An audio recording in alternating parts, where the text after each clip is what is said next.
They had no armor, no voice, no choice, yet they ran into war, ahead of soldiers, threw bullets into fire. They sniffed out bombs, saved the wounded, hunted spies, and they never asked for glory.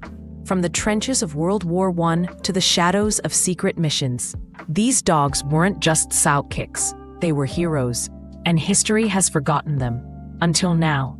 You've heard of soldiers, you've heard of war heroes, but what if I told you some of the bravest wore fur, walked on four legs, and never asked for a medal? This is the forgotten story of dogs who charged into battle, sniffed out bombs, carried secret messages, and saved thousands of lives without ever saying a word. Today we uncover the extraordinary truth about the dogs that changed the course of history and the loyalty that turned them into legends.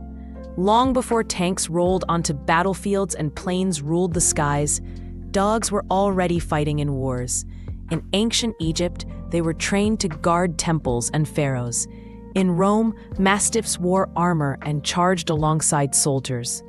The Assyrians bred fierce war dogs to break enemy lines. Some even had blades attached to their collars. These weren't pets, they were weapons. They were warriors. Now fast forward to World War I. The world was bleeding. Trenches were filled with mud, rats, fear, and dogs. Meet Sergeant Stubby, a stray bull terrier with no official training. He wandered into a U.S. Army camp and refused to leave. What did he do? He warned soldiers of gas attacks before they could smell them. He located wounded men under fire. He even captured a German spy by biting his leg and holding him until help arrived. Stubby became the most decorated dog of World War I. He had his own medals, his own newspaper column. He even met 3 U.S. presidents. And then came World War II. This time, dogs were trained from the start. Paratroopers, scent trackers, messenger runners. Enter Chips, a German Shepherd Collie Husky mix.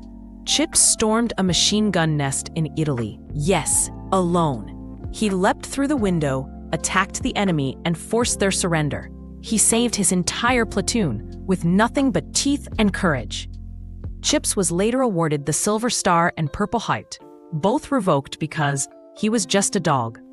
As wars became more complex, so did the role of dogs. In Vietnam, over 4,000 military dogs served as scouts and sentries. They walked silently ahead of their handlers, detecting mines, ambushes, and booby traps. Some even laid their lives down to protect their human partners. One of them was Nemo. During a surprise night attack, Nemo took a bullet to the eye, but still lunged at the enemy, buying time for his wounded handler to radio for help. They both survived, barely.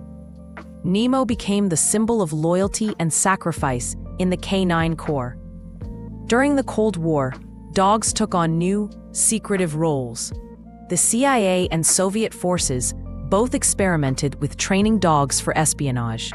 Some were trained to carry explosives under tanks.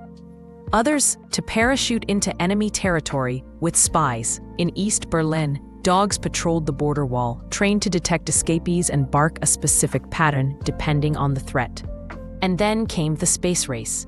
Before humans touched the stars, it was a dog, Laika, who first orbited Earth in 1957. She didn't return, but she made history. Today, war dogs still serve in Afghanistan, Iraq, and beyond. They detect IEDs, protect bases, and track terrorists. Dogs like Cairo, a Belgian malinois who helped Navy SEALs in the raid that took down Osama bin Laden.